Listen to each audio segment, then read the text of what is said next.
You're listening to Future Artifacts FM, a bi-monthly podcast and broadcast featuring speculative fiction audio works by artists and writers, produced and presented by Nina Davies, Rebecca Edwards, and Niamh Schmidtke on RTM, and also available wherever you get your podcasts. The programme focuses on fictional works intended for broadcast to carve out a better understanding of the now by exploring various interpretations of the future. Together with guests, we discuss the mechanics of different types of storytelling to reveal the complexities of contemporary culture. Let's get started. Let's get started. Let's get started. Let's get started. Let's get started.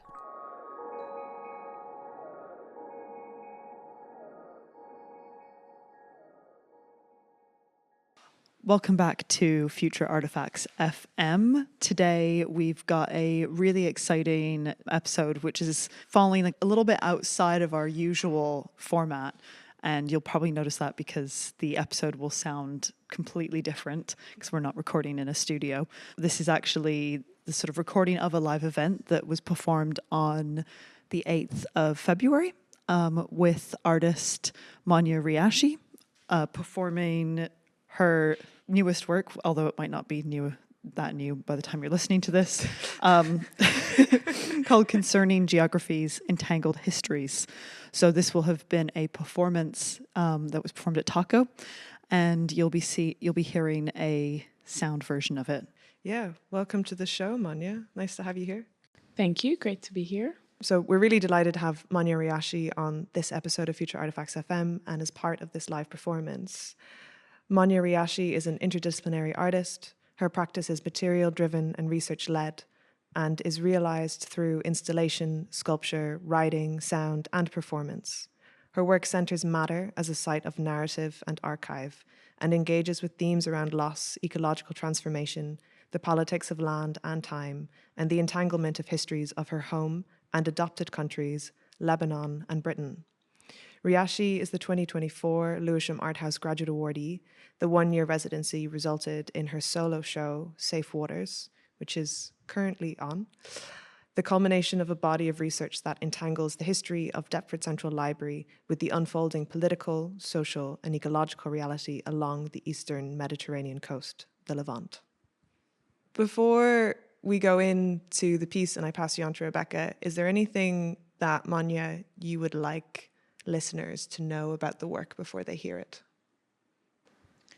So this is a letter written to a British diplomat who is no longer alive, who I've never met, and whose name has been with me since we read about a political treatise in geography books when we were kids. So this episode with Monya follows on in our mini-series on the new weird that we've been exploring in the last few episodes, which asks what kind of anarchy, activism, or being the other might create for an emancipatory place to build new worlds from. So we're looking at tools of weirding and asking who gets to make worlds, what kind of worlds they are, and who do they serve. So yeah, welcome again, Monya. This is the third time you've been welcomed. I want one more welcome, please. Yeah, we'll see you in about 10 minutes. Yep. Enjoy. Bye.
Dear Mark,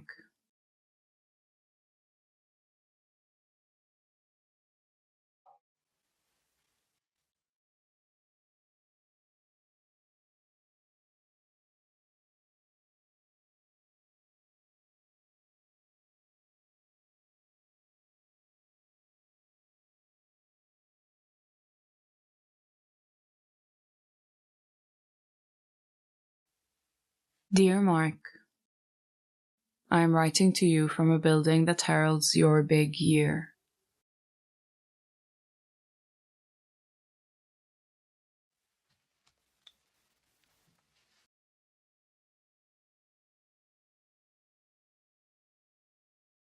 "1914,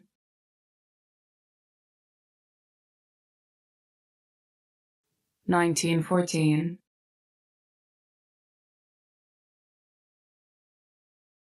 1914, the year your career fantasies met fruition.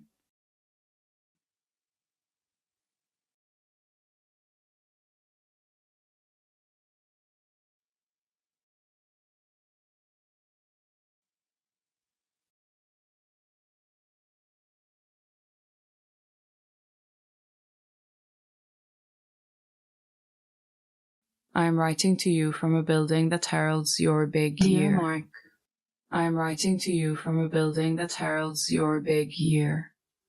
1914, the year your career fantasies met fruition. A few years ago, I thought of you again. Who has the last laugh now? I asked you in my head.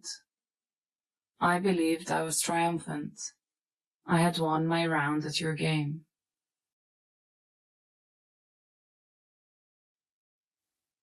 Before then, in that long slog of biding time, on one of my rabbit holes down the internet, you have quite the internet presence, did you know that? I read that your parents' marriage was conflicted, that you grew up in the shadow of this, and your annual summer holidays to Egypt were times of solitude. This is how your relationship with my side of the world developed, the internet page said. I must admit, I felt some sympathy reading this, for you and I lived similar shadows. I understood the desire to leave your country. But my sympathy quickly dissolved. I've learned there is no emotion in this game.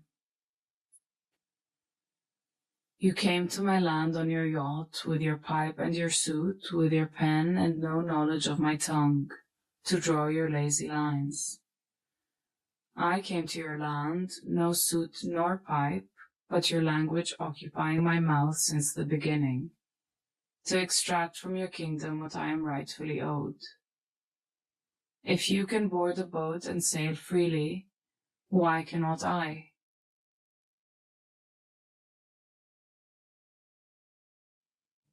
On an October day in 2013, the 7th to be precise, I began scratching at the gates of your empire. It was not as straightforward, Mark, as you holding a pen drawing unimaginative straight lines, but eventually I made the capital of this empire lower its fucking drawbridge. I crossed it, Mark, and I clutched that passport, an object as emotionless and uninspiring as your line, now inert in a drawer somewhere, an afterthought.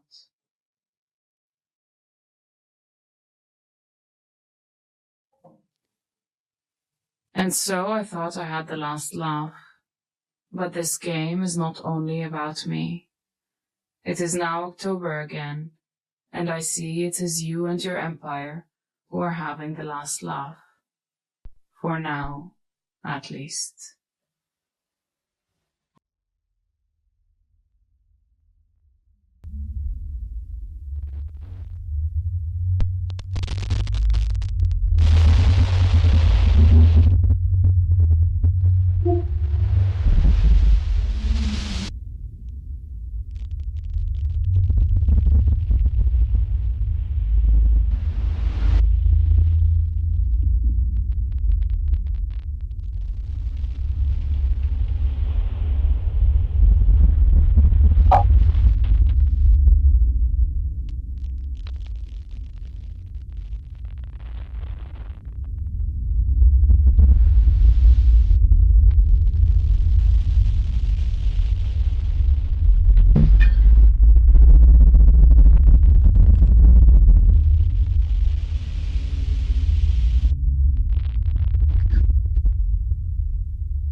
usually, for anyone who knows Taco well, there's a recording space inside that's quite cozy and intimate, and it's just 4 or 3 of us. So we might be a little bit nervous. Yeah. Performing to a crowd. And our voices may sound a bit strange because we're talking to each other, but also to a room. But maybe to kick it off, thank you, Monya, for your performance. I think some of the main feedback I got from people was they wanted it to be longer. We want more, basically. But part of our introduction to you is also this residency at Lewisham Art House and the show that you have there currently, Safe Waters, which is open until next weekend. And I wanted to ask, how does this work sit alongside the themes within your show at Lewisham Art House? So this performance, this performative mapping was born throughout my research during my year-long residency at Lewisham Art House, where I've been looking at the entanglement of the histories of Britain and Levant, specifically Palestine and Lebanon. I'm from Lebanon. And while being situated in this colonial era heritage building, so Lewisham Art House was the Deptford Central Library, built in 1914. And being on this residency throughout the time of great turbulence back home, making work in the shadow of a genocide. So it was only natural to be thinking about these two places and wanting to sort of collapse two geographies and two timescales. And I suppose one form and one output of that research was the map, which is what we are kind of looking at right now.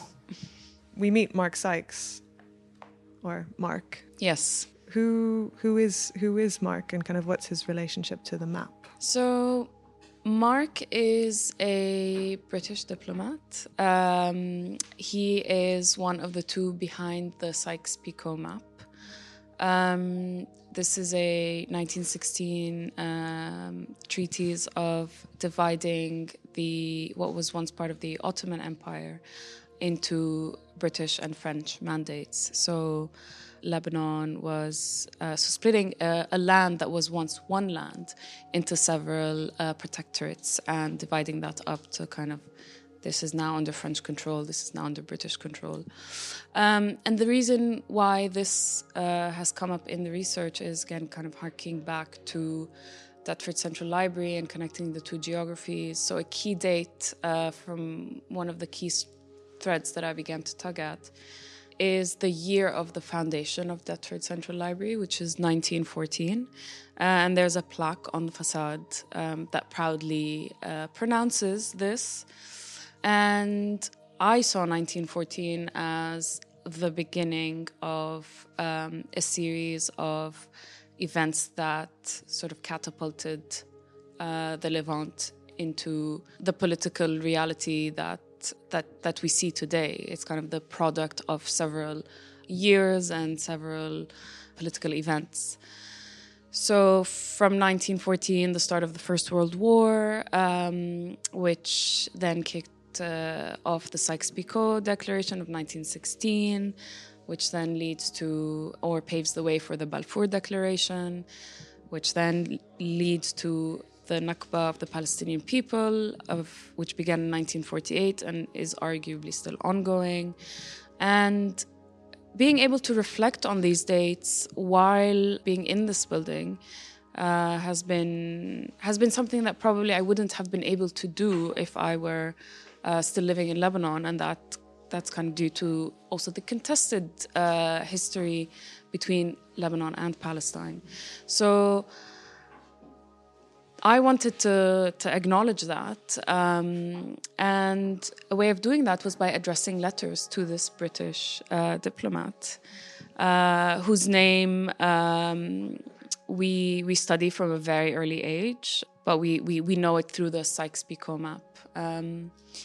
So when I moved to the United Kingdom, and I did that for purposes of wanting a form of, let's say, migratory freedom, wanting to be able to travel through the world without the impediments caused by visas, I was reflecting as to why and how did I come to be part of this system and to be on the let's say the unfortunate end, while being in the United Kingdom, having come here to sort of pursue a certain passport route, let's say. And so I made that link with Mark Sykes from several years back, and so it was he's been a figure that has been in the back of my mind. And being situated in Deptford Central Library and seeing the 1914 date and linking that to the series of events that came after, I suppose that then opened the way for Mark to come into a work. And he represents power, he represents patriarchy, these two notions that for me have been have very much dictated how maps are made, or how the maps that we have access to are made. And the way I've decided to address Mark is through a letter. I suppose wanting to bring in a certain intimacy that I would assume is very far from what he represents, from this kind of the patriarchal and the sort of the top-down, I'm going to determine who gets which land and I'm going to draw this line in this land, being completely unaware of the social fabric and social makeup of the region. Yeah, there was kind of no regard for people in that time, right? I mean, in terms of people in the Ottoman Empire or the Levant, like it was very much Mark Sykes and Georges Picot, who were kind of divvying up this land really based on how much oil there was in each of these areas. So I'm not surprised that your letter was very... kind of, you're angry at him. You can get a sense of that in your voice. Like there is an anger there, and there's a kind of FU vibe to that letter, I suppose. But I want to talk a little bit more about the map that you've made for us during the performance, and how it obviously is a very personal thing, but it's also very tied up in politics. So I was wondering if you can share with us some of the things that you were writing on that map and drawing on that map. What are they, and what are their relationship to you and to the broader context? Sure. So as was introduced earlier, that this is an additive map. So there has been a version of this made a few months back. And at the time, there was a slightly different set of dates. Some of those have come back again today. The first iteration of the map was very much tracking the series of events and the series of dates in history that have led to the 2023 genocide on Gaza. Whereas today it was more of there was an inclusion of personal dates that relate to how I have come into the United Kingdom, which is really the reason or the way into which I've been able to reflect on the history of Palestine and the very charged and conflicted history between Palestine and Lebanon, which is where I'm from. But I always start the map with 1884, which is when the Prime Meridian was established. And this was a really main exercise in colonial world building, where Britain and other colonial powers basically determined we are now going to set the world into this time standard. This is going to be the line. It's another line. It's actually also a physical line in Greenwich, which is in the kind of broader geographical context of Lewisham Art House, where I've been situated. And because a map is essentially a space-time collapse, So the Greenwich Meridian line setting the reference point, and from that, sort of 3 longitude lines that get us to Lebanon and Palestine as they are on the Mercator map at the moment. And the second date that follows is 1914. So the date of the founding of Deptford Central Library, the start of the First World War, then 1916 for the Sykes-Picot map, 36 for the Balfour Declaration, 48 for the Nakba. And in this version of the map, where I've begun to bring in my own personal history and my own personal link to these dates, and to sort of, as a way to flesh out why they are making their way into my own map, I've put in 1975, which is the start of the Lebanese Civil War. And then I've jumped to 1990, which was the year of my birth. And then 2013, which is the year I came to the United Kingdom and began what I call in the audio piece that long slog of biding time, because it really did feel that way, of just putting in the years in order to get the passport, in order to have the same freedom of movement that Mark Sykes did. Before then, in that long slog of biding time, on one of my rabbit holes down the internet, you have quite the internet presence, did you know that? And from 2013 to 2020, which was the kind of the milestone moment. And then 2023 made its way on the map several times. So that was a date that was mapped out 3 or 4 times. I suppose I'm also thinking about duration of dates.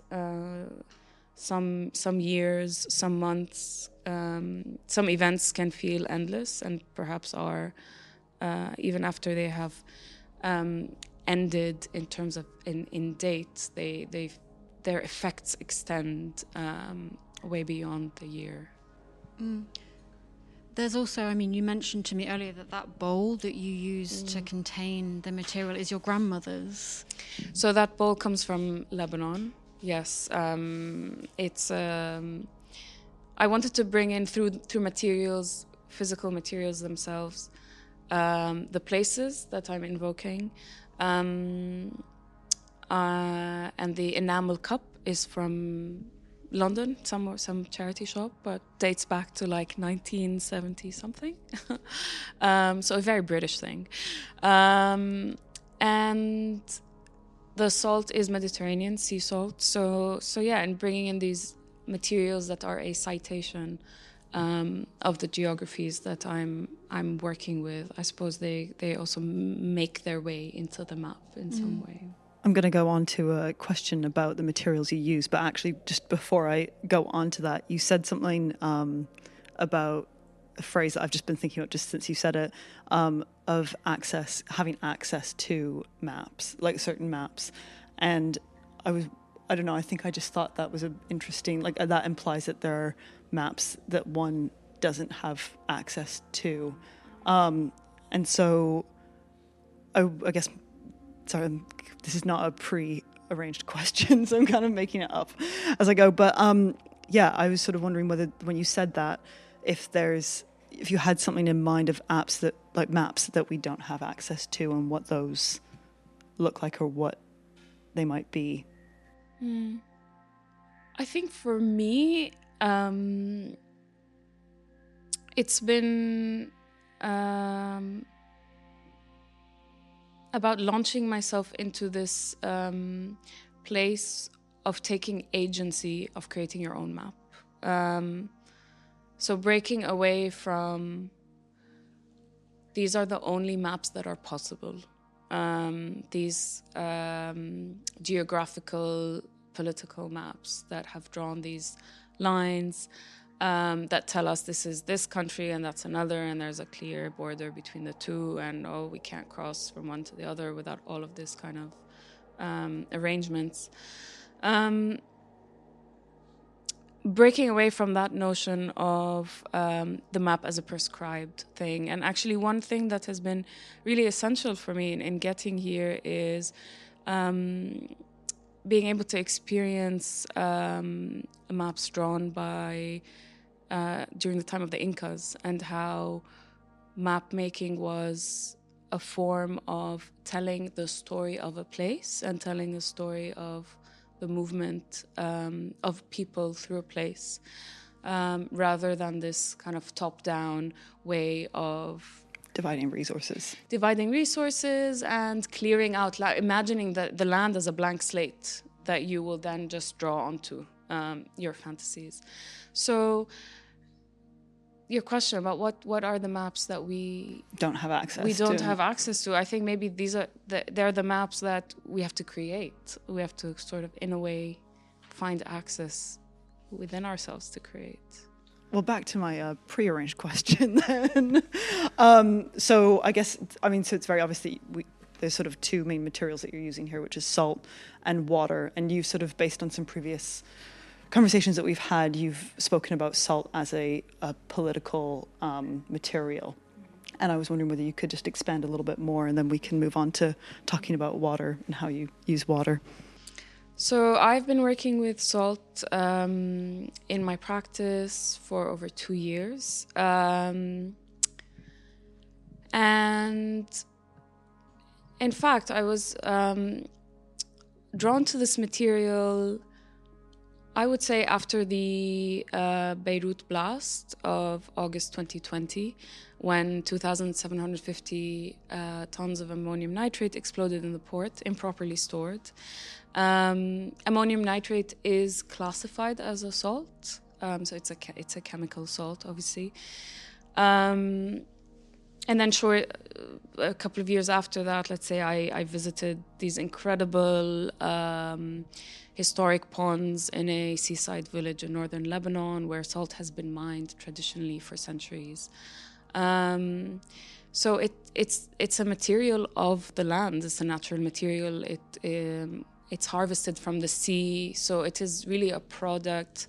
At least working with sea salt with this kind of consciousness of it as a product of a really close and sort of intimate relationship with the sea. Within wider reflections on what else salt does, and so its destructive properties, and then on a very immediate level, salt causes corrosion, salt destroys, salt can be harmful. Well, without it, also there's no life. But kind of this duality of the property, and its relationship to time. So one thing that I sort of still constantly find rewarding with salt is how it extends time. So you pickle things in salt, you kind of give them a longer time. But to come back to your question, which was the political significance and political meanings in salt, well, it has been among the earliest currencies. Roman soldiers were paid in blocks of salt. Wars were fought over salt. Empires have fallen. And it's been used as a weapon with, for example, the flooding of Carthage. And also very recently, we see that again with Israel threatening to flood Gaza with seawater to make it uninhabitable. So this natural material that is essential to life, being co-opted as a weapon, that's all there for me in the background.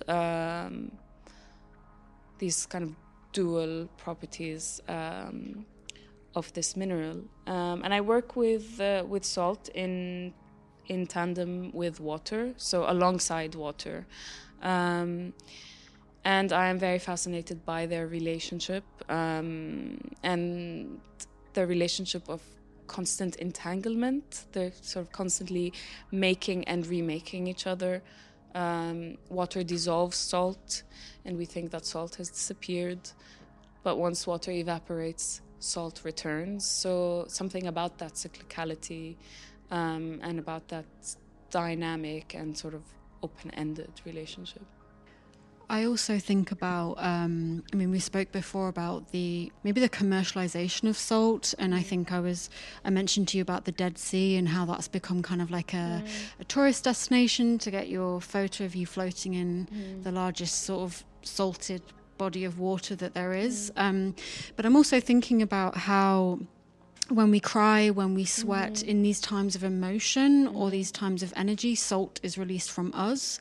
And I'm thinking about the metaphors that you use in your work about water and how this salt can maybe represent some of that fraught tension that you're talking about as well. Yeah, I think, you've picked up on that, sort of on the tension. And I think because it can go really both ways, and it has this dual properties that I like to stay and work with salt. In my previous work, in the installation where Bougainvillea's bloom ceaselessly, the salt of the sea was what protected the village from threat and from destruction. Whereas the way I've been working with and thinking about salt now in my current show, Safe Waters, which is on at Lewisham Art House, or the reason why this material is in the work is because it is being used as a threat right now. And it's kind of been in the broader political, social research level, but there's of course definitely lots to say and think about on a physical, bodily level. I'm also thinking about how, and you spoke before about, kind of giving salt this sort of agency to carve out its own routes or to design or to feel out where it wants to go, even kind of taking these blocks of salt and then pouring water over to let it create its own sense. And I'm thinking also about the series of maps that you had behind, and particularly the 1150s map, the Al-Adrizi, of the Mediterranean Sea, but not the view, let's say, in the West, at least, we're used to seeing. If you see the map, it's of the Mediterranean Sea, but what is Spain, which we would expect to be at the top of the map, is at the bottom. And so I have a question about, in what way does salt make its own maps in your work? But also, how do you think about that in terms of, these narratives of colonial mapping, of carving out lines? What changes for you in terms of your role of, maybe giving space to for the material to speak for itself? Or does that feel like a way you think about this type of performance work? The relationship with salt has to be one that includes time, because salt speaks with time. So new crystals come up with allowing time to do its work.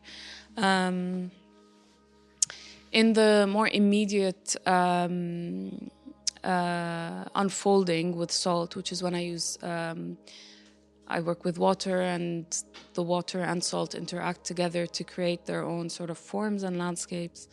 I can't see them, I can't kind of think about a map with one material without the other, let's say. And they are really key to one another to create this kind of mapping. So water flows and sort of pulls at the mounds of salt, or at the little salt clusters, and then water finds its way to connect to other bodies of water on the map, and while doing so, it pulls the salt and the pigment with it, and then salt will capture the form, the trace of this water, and create that form, that kind of landscape, geographic form. And approaching this map, one thing that has been crucial for me to approach this map in this way is coming across the phenomenon of the Mediterranean salinity crisis 5.3 million years ago, when the water of the Mediterranean evaporated and there was an excess of salt in the Mediterranean basin. But essentially the map, or the recreation of the map of that time, that area, that land looked very, very different. And essentially all of the land that is currently under the sea came to the fore. And so this is, again, another sort of learning for myself, and a sort of reminder that all of these maps that we see that are prescribing borders and land and territory, they may all be redundant at some point when water and natural materials decide to do what they decide to do. So it's these notions that I am wanting to invoke by working with salt and water in this performative mapping. I mean, that reminds me of part of your research that you sent us, but we'd all read before, which was the Borges story on exactitude in science. This idea that the only real trustable map, if that's the word, truthful map, is one that is a scale of 1 to 1. So one that is as exact as the place that it's representing.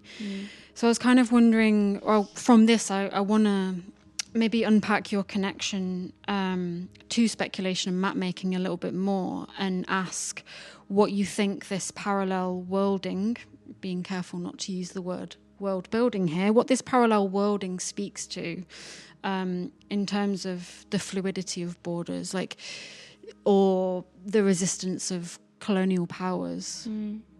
I suppose for me there's a lot about not only using materials, but learning what they are telling us. And here I'll invoke a little bit of the new materialist approach that kind of is really central to my practice, and this flat ontology. So not thinking of ourselves, the maker, the artist, or the human, as superior to materials, and they are at our command for us to kind of move and place and manifest into certain things. It's kind of, what can this material do?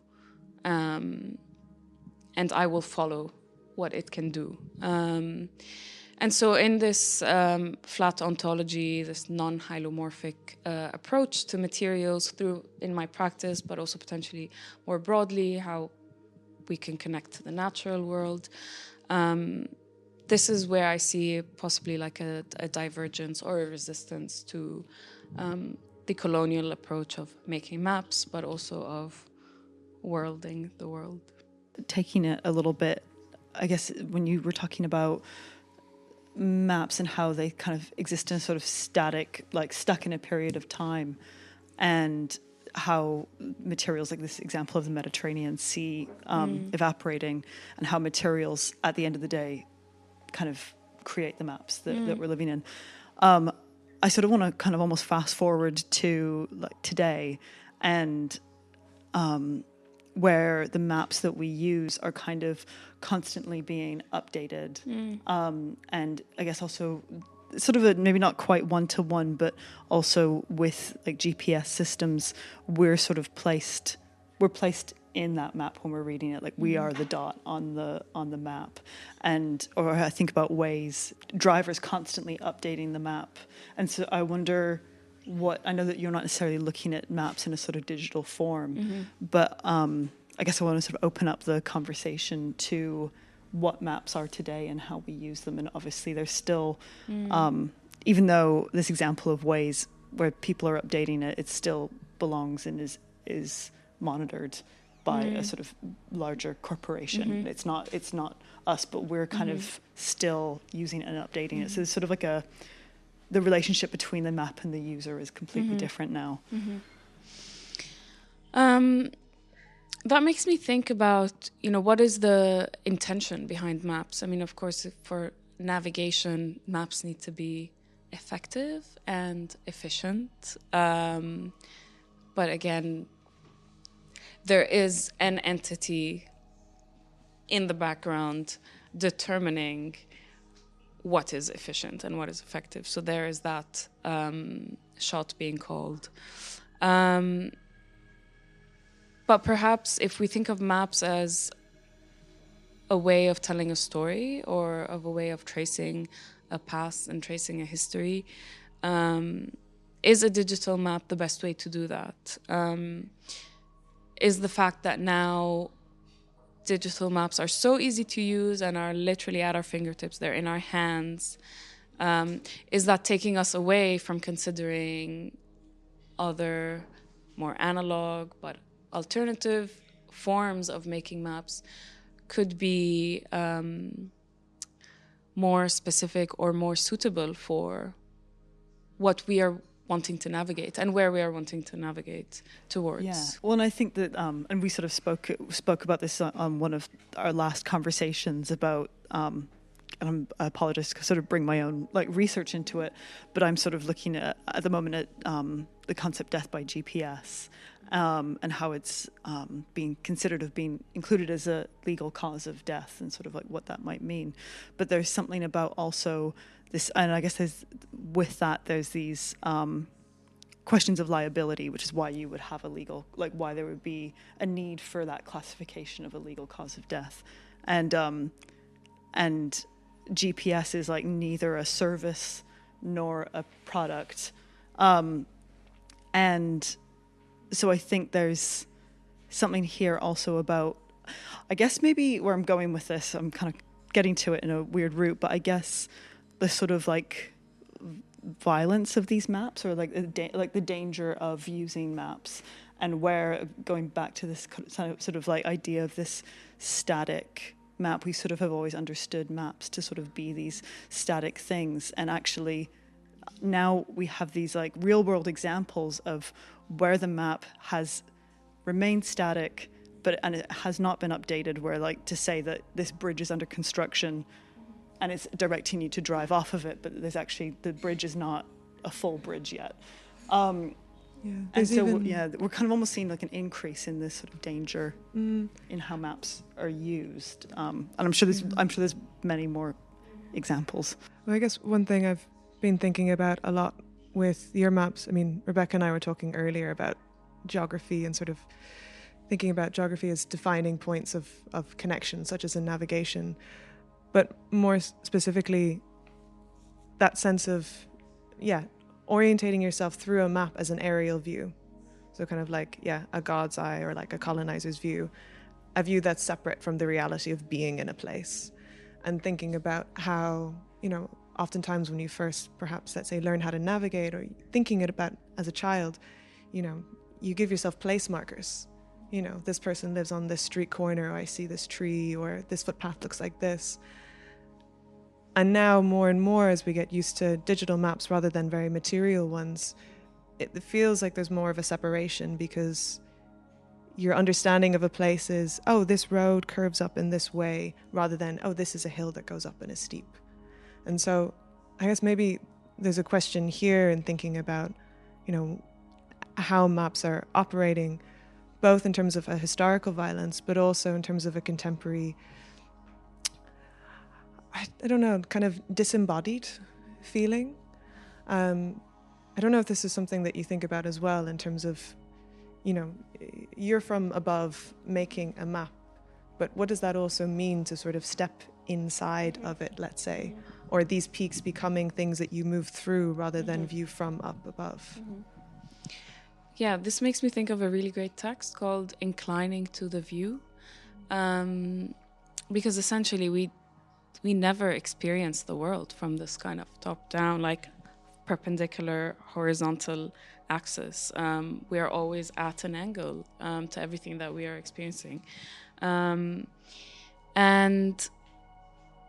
I suppose there's something about enabling you to connect materially. I think what I'm picking up on what you said is, that disjunction from the material world, from anything physical, tangibly material, when you're navigating solely through a digital map.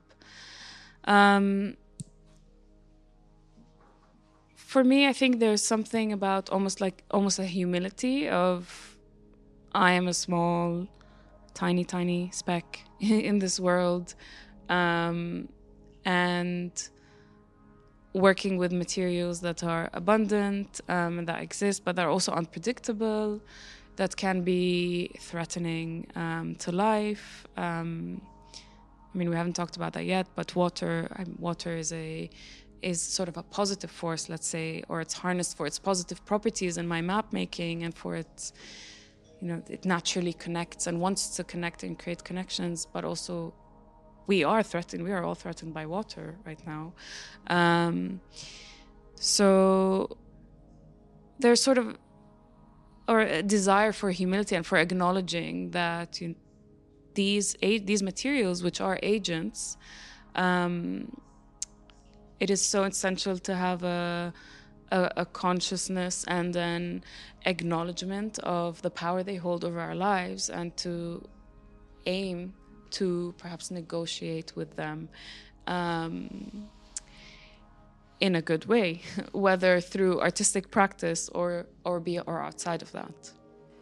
I think coming back to Neve's point about the disembodied map, what you were doing when you were making this map was very embodied. You were using your hands, you were standing over it. And it makes me think about the maps that were produced, like the Aladrisi map that's very old. And these kind of old ways of making maps where you're on the ground and you're surveying the ground as you're walking it, as opposed to GPS, the global positioning system, which is a very top-down view. I mean, GPS is kind of from satellites that are not even on the Earth, so it's kind of a very strange way to see the world by using something that has never been on the Earth, if that makes sense. But also thinking about paper maps and how they hold the story. They're creased and they have fingerprints, whereas digital maps are very clean. They're always perfect, except when they're not perfect. But that makes me think about accuracy. If you were to present someone with an embodied map of, this person has gone and treaded through this land and drawn a recreation of what they have experienced today, or also present someone with a paper map today, would there not be doubt as in how accurate is this map? I can get a way more accurate. It's true, but it's also not true because of what Nina's just because told of us, what Nina's talking about with, like that. I remember when a few years ago when there were people driving into the sea because that's what their sat-nav told them to do. So these maps aren't necessarily true, even infallible. Yeah. But I think even it depends where the map's of. So kind of digital maps or GPS of like London and different parts of North America are really accurate. Like I really notice when I go to Ireland, especially if I go somewhere more rural, the map has no idea where I'm supposed to go. It's just like, why are you here? It's like it gets confused anything that is on any kind of periphery, let's say. So even though there might be this accuracy, if you're in London, like even Citymapper recalculates its route based on the most common route people take on the app. So it's constantly updating itself to be the most efficient. And that's because of mass, right? Mass of people.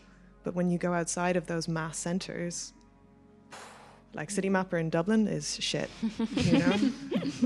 Yeah. Well, actually, I kind of just realised that actually we didn't really, when we were talking about the materials that you use, we didn't actually come back to water necessarily as a material that's like a really important part of your practice. So I'm kind of like rewinding a little bit. But I was wondering, because water functions as both a sort of material and a metaphor within your practice. And I was wondering whether you could kind of talk a little bit more. We've got 5 minutes left, so yeah.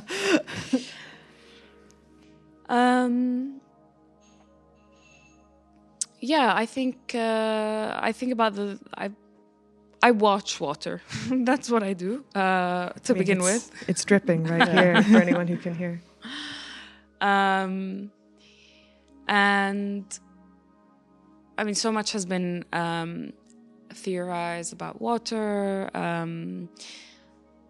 post-human feminist methodology, and the Srida Neyman is his thinking of hydrofeminism.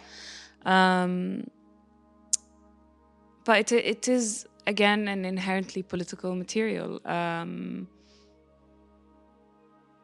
Colonial powers, occupying powers determine who has access to water. But what I can do with it is work with it on a scale that is accessible to me, and then perhaps extrapolate from these observations towards broader and wider thematics. So in the way that I work with water, it's to allow its flow and allow its movement on surfaces, and think of it in the cyclical way of an element that does not last eternally in the state that we know it. So it is liquid, it evaporates, humidity remains somewhere and can then remanifest. And wanting to think of maps as potentially stubbornly aqueous and stubbornly material. And so bringing in this material onto a map and working with the notion of time, of the non-fixity of the map. Because through using these materials that are themselves non-permanent in the state that we know them. So the map that we see right now is going to look differently in a few hours after the water has evaporated, and then new forms will take, or forms will trace the shape of the water now as it is now. So yeah, something about that kind of cyclicality and fluidity. Maybe then to kind of close up, because part of this mini-series kind of thinking about these tools within the new weird, and, I guess a question is what types of emancipatory places might emerge. There's something around, a future of maps that we've been discussing through, using materials to define their own routes, versus GPS as a satellite that feels quite disembodied, even though, let's say, there's a sort of perfection in how it's capturing. I guess I'm thinking about, what types of futures of maps that move past borders, let's say. There can be these natural borders of, mountain ranges or rivers or islands, but, is there, not asking you to kind of give us definitive answers, but, is there kind of a future of mapping that you're thinking about in your practice that isn't defined by this border, but maybe this fluidity, or even the use of maps, whether it's not map making, but what the use of maps might be going forward. I think the work of Bushra Khalili and the Map-Making Migration Project is very inspiring for me. The use of maps as telling migratory stories. Black quantum futurism's map-making is also a touch point in my research. To think beyond maps as a political tool, but perhaps towards a narrative tool, and approaching maps in that way, to think of borders as places that are being constantly negotiated and constantly reconsidered. And I think this open-ended process, while probably more challenging than asserting and then saying, this is the assertion and the truth, and now we move on, is probably the only way to do it, in order to survive along everyone else in this world. Perfect. We're exactly at 45 minutes. So nice. We'll finish there with the recording, and I'll turn off the recording. And if anyone has any questions, feel free to ask, and know that your question remains only in this room. Yeah. So. Thank you for your time. And that was our conversation, which took place as part of a live event at Taco on February 8th, 2025. Until next time, we'll see you soon. Yeah. And thanks for joining us. Thanks, guys. Bye. Bye. Bye.